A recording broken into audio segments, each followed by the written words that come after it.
Hello, मैं गौरव और आज हम बात करेंगे प्रोटीन के बारे में, प्रोटीन की एब्जॉर्प्शन के बारे में। जैसा कि आप सब लोग जानते हैं कि प्रोटीन हमारी साइज़ बढ़ाने के लिए, हमारे को स्ट्रेंथ देने के लिए, हमारी मसल्स रिपेयर करने के लिए, रिकवरी करने के लिए कितनी ज़्यादा इम्पॉर्टेंट है। और हम सभी लोग ये चाहते हैं कि हम जो मेहनत कर रहे हैं उसका सही फल मिले, हमारी साइज़ बढ़े या फिर हमारी स्ट्रेंथ बढ़े। तो इन्हीं सब चीज़ों के चलते और हमारी बॉडी रिक्वायरमेंट्स के चलते हम प्रोटीन कंज्यूम करते हैं। प्रोटीन की हम सबको ज़रूरत है, चाहे फिर एक वो बॉडी बिल्डर हो, चाहे फिर एक वो स्पोर्ट्समैन हो, चाहे फिर एक वो नॉर्मल ह्यूमन बीइंग हो, कोई भी हो, सबको प्रोटीन की रिक्वायरमेंट है एक डेडिकेट अमाउंट के अंदर। तो यहाँ पर एक बात आती है कि प्रोटीन की एब्जॉर्प्शन।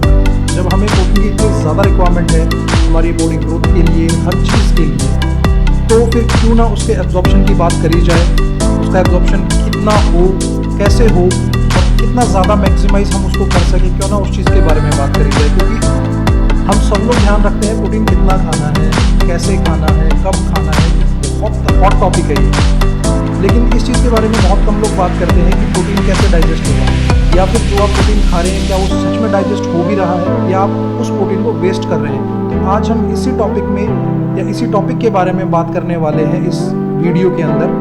तो आइए शुरू करते हैं। लास्ट तक देखिएगा इस वीडियो को ताकि आप कोई भी डिटेल मिस ना करें। देखिए, प्रोटीन आपकी बॉडी जितना ज़्यादा एब्जॉर्ब करेगी उतना ही ज़्यादा आपको बेनिफिट मिलेगा मसल बिल्डिंग में और बाकी और जो भी आप काम करते हैं जिसमें हमें पोस्ट रिकवरी के लिए और चीज़ों में प्रोटीन की रिक्वायरमेंट होती है उसमें। तो सबसे पहले ये जानते हैं कि आपको एक्चुअल में प्रोटीन की रिक्वायरमेंट है कितनी। देखिए, अगर एक एग्जांपल दूं मैं आपको, उसके एग्जांपल की तरह समझाता हूं मैं आपको।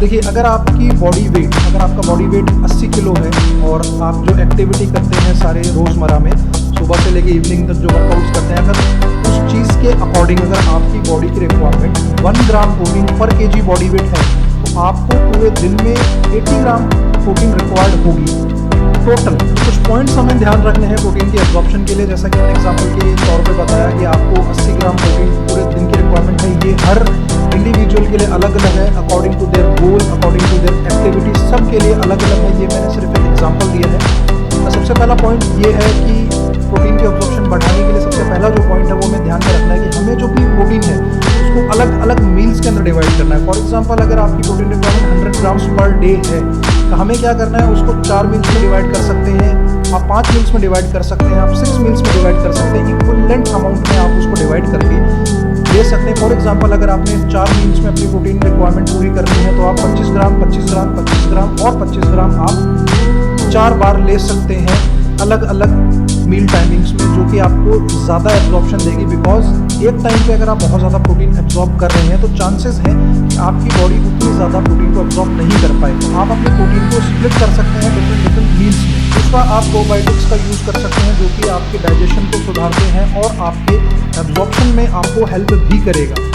अब प्रोबायोटिक्स होता किस में है? देखिए, सबसे कॉमनली प्रोबायोटिक्स जो हम देखें वो सबसे अच्छा प्रोबायोटिक है दही।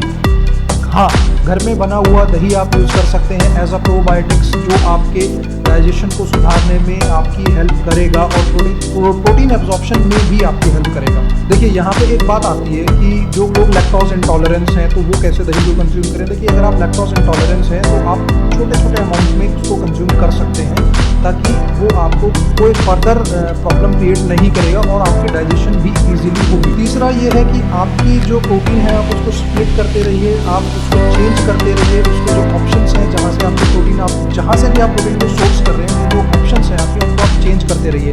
आपकी जो प्रोटीन जहाँ से आप कंज्यूम कर रहे हैं उन चीज़ों को आप चेंज करते रहिए। फॉर एग्जाम्पल, जैसे कि अगर आप आज आपने फिश ली है तो कल आप एग्स ले सकते हैं, परसों आप चिकन ले सकते हैं, फिर आप डेयरी प्रोडक्ट्स पे जा सकते हैं, प्लांट बेस्ड आप ले सकते हैं। तो आप इसके डिफरेंट ऑप्शंस को ट्राई कीजिए। ये नहीं कि भाई हम लोग सिर्फ और सिर्फ एग्स ही कंज्यूम कर रहे हैं या फिर डेयरी प्रोडक्ट्स ही कंज्यूम कर रहे हैं या फिर हम लोग सिर्फ और सिर्फ नॉन-वेज सोर्सेज के ऊपर ही डिपेंडेंट हो गए। आप अपने जो प्रोटीन के सोर्सेज हैं उनको फ्रिक्वेंटली या फिर आप कुछ समय बाद चेंज करते रहिए। Try having protein from different. Fourth point हम बात करते हैं एंजाइम्स की। हाँ, एंजाइम्स बहुत ज़्यादा ज़रूरी हैं आपके प्रोटीन ब्रेकडाउन के लिए, आपके फूड ब्रेकडाउन के लिए। अब यहाँ पे जो प्रोटीन को ब्रेकडाउन करता है वो एंजाइम है प्रोटीज। प्रोटीज आपको हमारे वैसे तो ऑलरेडी हमारा लिवर प्रोड्यूस करता है, लेकिन अगर आपको प्रोटीन की कमी हो रही है या फिर अगर आपकी प्रोटीन डाइजेशन सही से नहीं है, एब्जॉर्प्शन सही से नहीं है, तो आप प्रोटीन्स को बाहर से भी सप्लीमेंट कर सकते हैं। प्रोटीन एंजाइम के सप्लीमेंट्स भी अवेलेबल है मार्केट में, आप उनको भी यूज़ कर सकते हैं सेफली। उनके कोई साइड इफेक्ट्स नहीं है, उनको आप इजीली यूज़ कर सकते हैं। 5th पॉइंट है टेक प्रॉपर स्लीप। हाँ, वो स्लीप लेना यानी एक प्रॉपर अमाउंट में, हमें एडिक्वेट अमाउंट में स्लीप लेना बहुत ज़्यादा ज़रूरी है हमारी प्रोटीन एब्जॉर्प्शन के लिए, हमारी गुड रिकवरी के लिए। तो इस चीज़ को ध्यान में रखिए। Take at least 7 to 8 hours of sleep. और यहाँ पे एक चीज़ का और ध्यान रखिए, take glutamine supplement in case अगर आप उसको अपनी नेचुरल डाइट से फुलफिल नहीं कर पा रहे हैं। वैसे तो देखो ग्लूटामाइन काफ़ी ज़्यादा अमाउंट में प्रेजेंट होता है फूड सोर्सेज में, बट फिर भी अगर आपकी प्रोटीन रिक्वायरमेंट और ग्लूटामाइन की रिक्वायरमेंट जो है बॉडी की वो बहुत ज़्यादा है, आपकी एक्टिविटी बहुत ज़्यादा ही अगर आप इंटेंस एक्टिविटी कर रहे हैं, तो उस केस में क्या होता है, हमारी बॉडी से ग्लूटामाइन डिप्लीट हो जाता है। तो उस केस में आप ग्लूटामाइन सप्लीमेंट को भी यूज़ कर सकते हैं। आई होप इस वीडियो के थ्रू मैंने आपके कुछ जो कन्फ्यूजन्स हैं वो दूर करे होंगे, लेकिन फिर भी अगर आपको कोई कन्फ्यूज़न है आप हमें इंस्टाग्राम हैंडल पे कांटेक्ट कर सकते हैं। वहाँ पे आप अपने क्वेश्चंस पूछ सकते हैं, जो भी आपकी क्वेरीज हैं। जय जवान जय किसान।